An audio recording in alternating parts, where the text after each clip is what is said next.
yourself, it's only a collectible. It's only a collectible. It's only a collectible. It's only a collectible. It's only a collectible. Hello, I'm Nathan Hanneman with HorrorHound, and we're here with a special Collect This box opening. And yes, that's right. We're getting into the box opening game because, well, to be fair, I've been buying these mystery boxes or subscription boxes from various websites for a number of years. In fact, we've done articles on them in HorrorHound magazine. And the interesting thing is a lot of them have disappeared. I don't think the long-term value has really sustained itself. And what we're left with are some interesting curated boxes that just, we're able to hold tight. And one of those is Loot Fright, or the horror version of Loot Crate. Loot Crate actually ran into a lot of issues. They were falling behind on schedule, production, and eventually got purchased by NECA Collectibles or NECA Entertainment. It's been a slow kind of rebuild, and if you follow Loot Crate on their various boxes, they've done a number of successful things where they've done Ninja Turtle action figure subscription plans that were specifically targeted to those fans by NECA. You've seen some of the products change over the years, getting a little bit more interesting licensed items instead of, a Dracula pencil sharpener or something silly like that. There have been some cool things that NECA's been able to implement. I really like when they do their curated subscriptions where they did the Remco Universal Monsters, which I'll be doing a video on next. And those were latex masks based on the old Remco action figures. It was just an interesting concept, the idea of making not only a Frankenstein or Dracula mask, but based on a toy that we grew up with back in the 80s. But we're here to talk about Loot Fright, their monthly box. And I recently got their latest one, which is the Depths of Despair. And I haven't opened it yet. And there were some teases. That's one of the things that I do appreciate that Loot Crate started doing. They've been teasing one or two items that are in the box. Gives you a little heads up whether or not you think that this one's worth the gamble on. They just did one for regular Loot Crate where it includes I think it's like a 5-inch Gizmo action figure. I was 100% going to get that. But they've done others. This one I actually subscribed to because they announced the licenses involved, which included Creature from the Black Lagoon and Jaws. And it was a neat concept. And they did reveal a couple of the items in advance, but after I had subscribed. So I do know some things in this. And one of them in particular, what I already know isn't my thing. But that's fine. We'll see what's going on. But you're going to get honest reaction from me on this. A lot of people that do these box openings, I watch the videos. For a long time, I've been watching a number of people do their videos of them, and it's very funny because I think they're kind, a little too kind sometimes. So I'll try to be honest with you. But Loot Crate, they like a good example of some of the changes is no big deal, but they went from these elaborate boxes where you would get the boxes, and the boxes would sometimes be transformable. You'd be able to turn them inside out and turn them into something really neat. They'd be clip out items. You'd be able to make something out of the boxes. They stripped all that away. Now they just put a sticker of whatever the theme of the month is. And it's fine. No big deal. But it's a professional opening tool right there. Let's see what we got.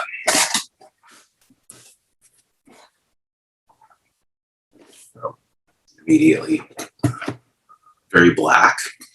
So we'll start with the shirt. They did reveal the shirt in advance, and I did like the shirt in the teaser. I can already tell that the shirt looks better in person than the teaser. But this is Universal Monsters. It's Creature from the Black Lagoon. And I like that. There's a texture to it with the water, if you can get in there close. that wasn't really visible in the teaser. And I like that. That's cool. I have a lot of shirts from these Loot Fright boxes, and to be fair, they go in the new boxes, and they never get worn. Some of them I wasn't big fans of. I've been thinking about doing some giveaways and stuff like that of some of the old Loot. I'll be wearing that. That's cool. I like it.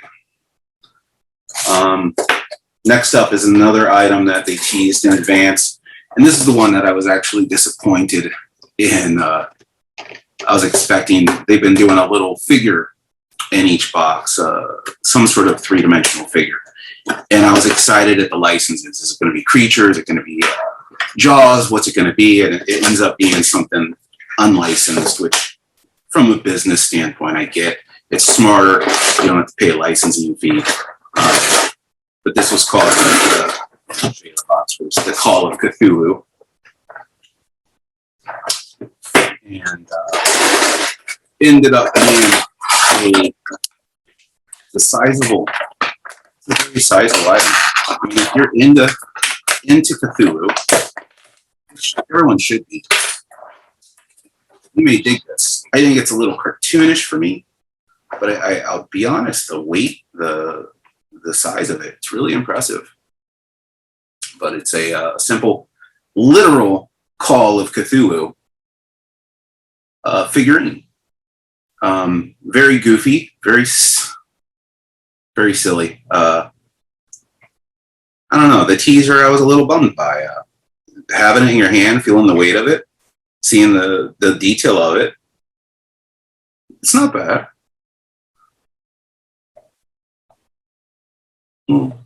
Close up of that. Bottom. Back's very plain, but all right. You know what? I'm not going to crap on this one as much as I thought I was going to. It's a good size. For the price you're paying, it's a good size. So next up, we have a couple Jaws items. They always do a pin. Smart business. Pins are cheap, but they're fun. They're collectible. This one's a Jaws pin. You can see it's based on the silly little sketch of the shark, Bruce. So I always like pins as long as they're licensed. I like them. If they're unlicensed, I get a little bummed. But that one's cool. The next item is a Jaws shot glass.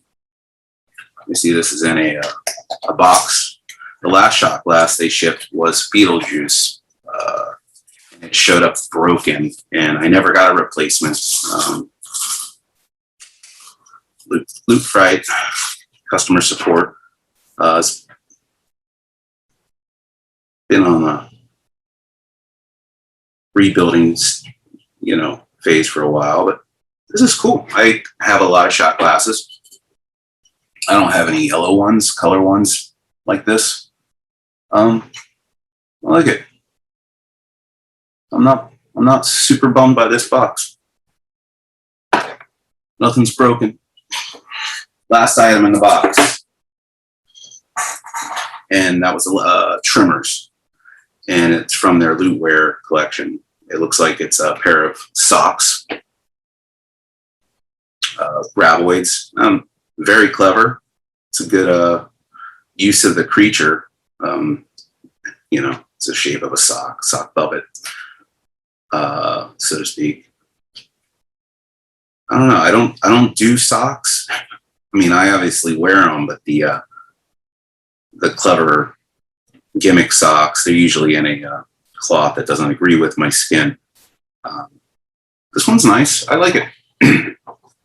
I mean, I'm grading not for myself on this one. This one's on a cool factor for people who like horror, who like Tremors, who are into this type of stuff, which obviously if you're buying these boxes, you're into this type of stuff.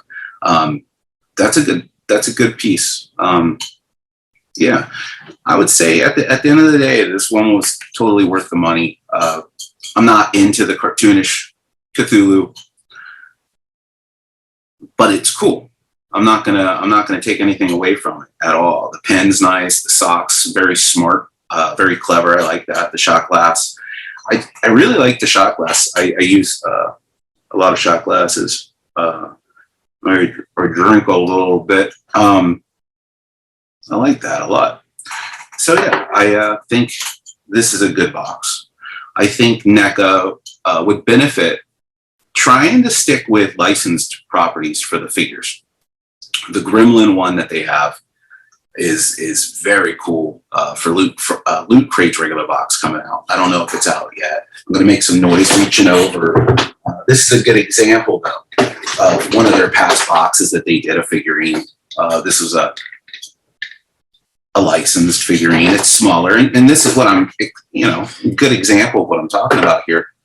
I expected the Cthulhu to be more in line with the Beetlejuice scale-wise. So I like the large. I like sculpted. I wish the sculpted stuff would stay licensed.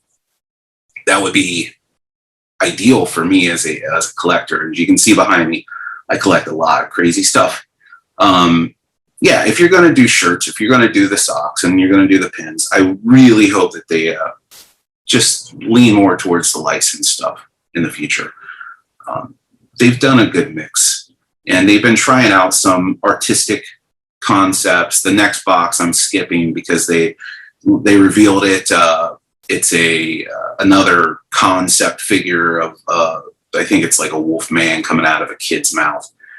It's just, it doesn't hold any kind of nostalgia or connection for me. I don't have any reason for owning it. Some people may like the artistic stuff. I know the vinyl figure scene is popular, so there's a place for it. But in regards to doing a horror themed box, my gut is stick with licensed stuff.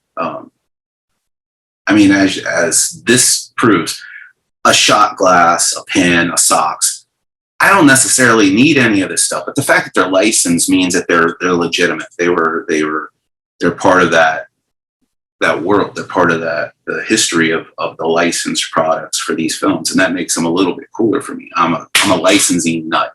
If you read HorrorHound magazine, you see every issue. We're just loaded with licensed product reviews and retrospectives. And it's something I'm very passionate about. So you're going to get a little bit of a biased opinion on that from me, but that's what it is. I think this was a really good box. Better than I expected it to be.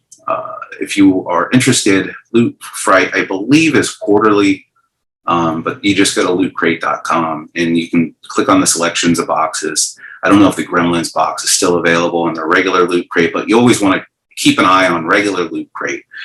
They'll throw in licensed products for horror films if you're into that. I've definitely picked up some great horror stuff from their regular Loot Crate boxes.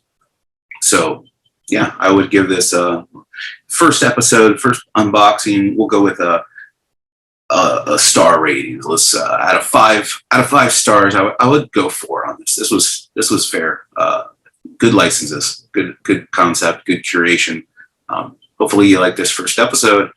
It's a bit of a stripped video kind of concept for us, but been studying these box opening videos for a while, and they're pretty stripped down. So we'll see if you like it. And here in a couple weeks, I should have another one with the Remco monsters. And I may even do one for the regular Loot Crate when the Gremlins figure comes out, so you can get a good look at what a normal Loot Crate box looks like. But it may have been a Loot Crate DX, to be fair. Thanks for joining. Like and subscribe, and we'll see you next time. Thanks.